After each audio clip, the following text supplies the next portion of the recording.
প্রথমেই নজর রাখতে হবে মহেশতলার দিকে।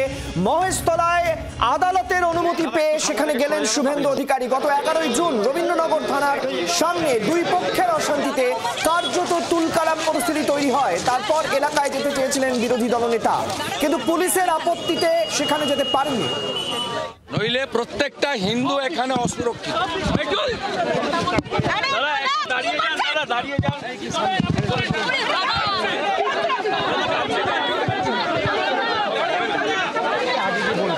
আগে কি বলবো?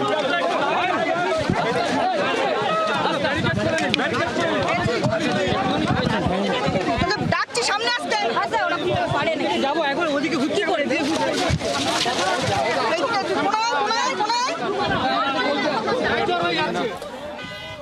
বিরোধী দলনেতা শুভেন্দু অধিকারী এই মুহূর্তে মহেশতলায় গিয়েছেন। গত 11 তারিখ মানে গত বৃহস্পতিবার মহেশতলায় রবীন্দ্রনগর থানা এলাকায় কার্যত ধুমধুমার বাদে আকরা ফটক এলাকায় পরিস্থিতি তৈরি হয়, যেখানে একটি দোকান বসানোকে কেন্দ্র করে এই ঘটনার সূত্রপাত এবং পরিস্থিতি নিমেষে অগ্নিগর্ভ হয়ে ওঠে।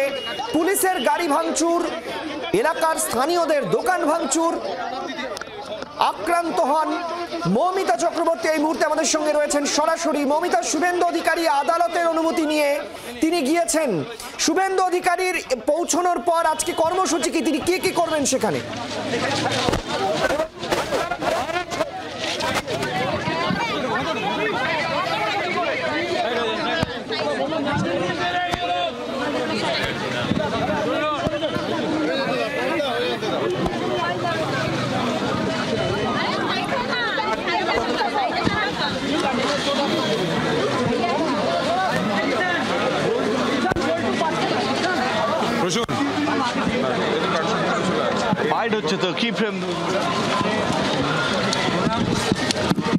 শুভেন্দু অধিকারী এই মুহূর্তে তিনি গিয়েছেন আকরা সন্তোষপুর এলাকায়, অর্থাৎ মহেশতলা এলাকায়, রবীন্দ্রনগর থানা এলাকা, যেখানে গত 11 তারিখ বৃহস্পতিবার যে ভয়ঙ্কর পরিস্থিতি তৈরি হয়, একেবারে অগ্নিসংযোগ, পুলিশের গাড়ি ভাঙচুর, আক্রান্ত হয় পুলিশ।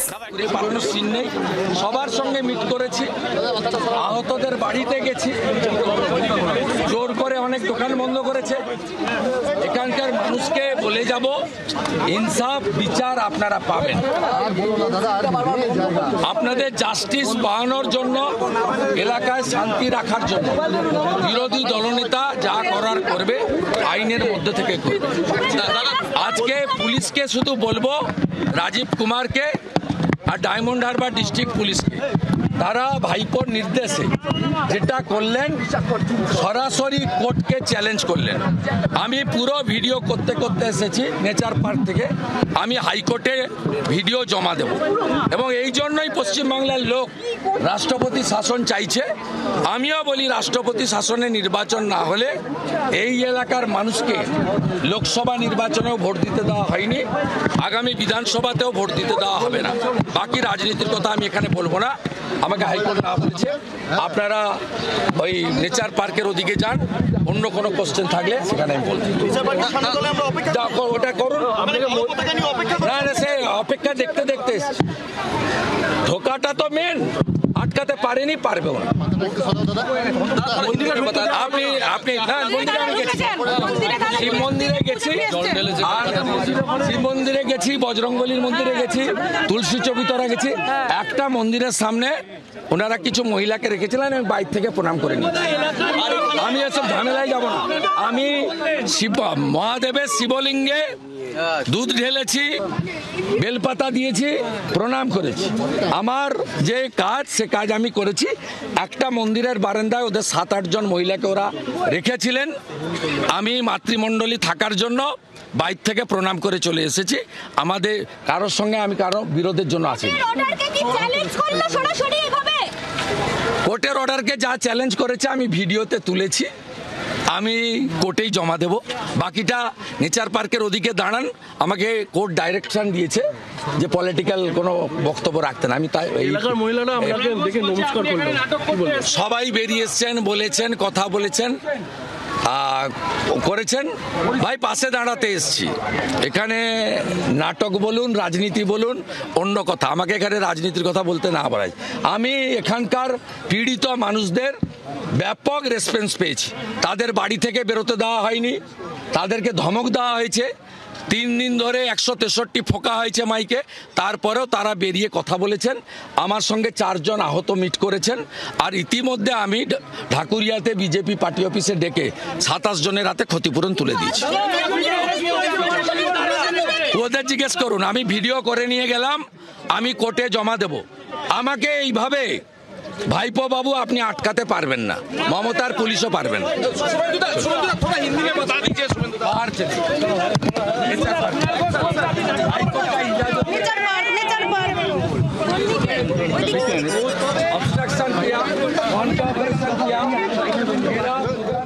আপনারা শুনলেন শুভেন্দু অধিকারী মহেশতলা পরিদর্শনের পর জানালেন তিনি পীড়িতদের সঙ্গে দেখা করেছেন, 4টি পরিবারের সঙ্গে দেখা করেছেন। এর আগে যাদবপুরে যারা আক্রান্ত হয়েছেন যাদবপুর অঞ্চলে তাদের সঙ্গে দেখা করে পার্টি অফিসে তাদের হাতে ক্ষতিপূরণ তুলে দিয়েছেন।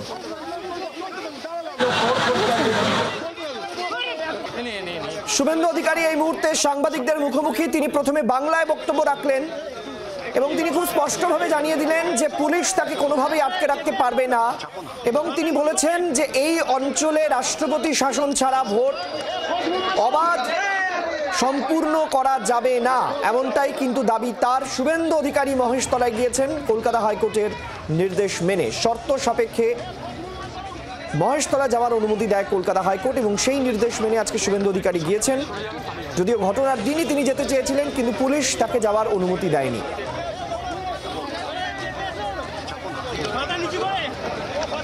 তিনি জানিয়েছেন যে তিনি আসার পথে গোটা এলাকার ভিডিওগ্রাফি করেছেন, সেটা তিনি আদালতে জমা দেবেন।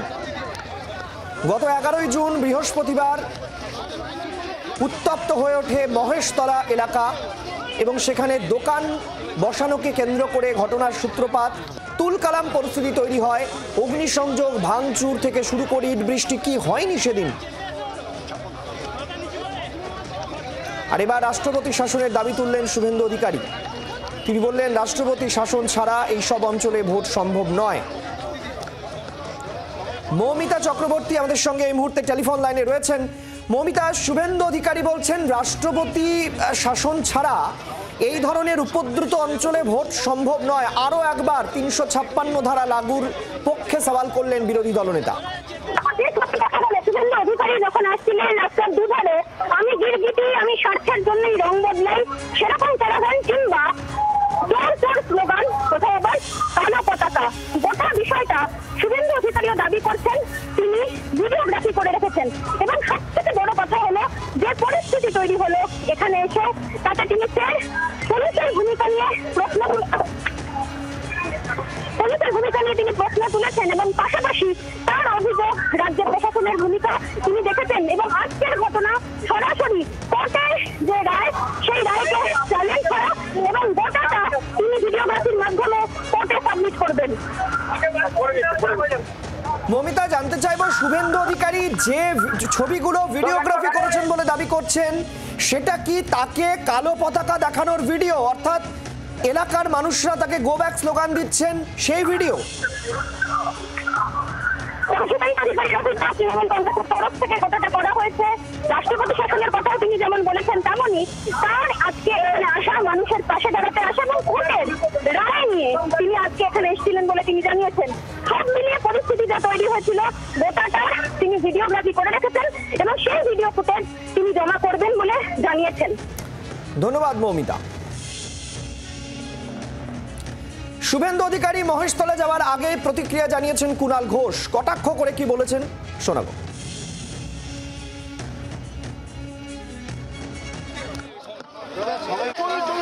ঈদের ছুটিতে 2-3 জন ফলওয়ালা তারা বাড়ি গেছেন, সেই সময় ওখানে তুলসী গাছের হঠাৎ রাতারাতি ইট পেতে বসিয়ে দেওয়া হয়েছে, নোয়িং ফুললি ওয়েল যে রুটি রুজির জন্য সেই ফলওয়ালা এসে বসলে তারা তো ফলটা নিয়ে বসতে চাইবে।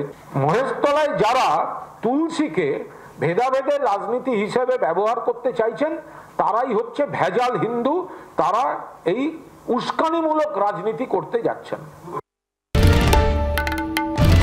বাংলার আওয়াজ, বাঙালির আবেগ, জি 24 ঘন্টা।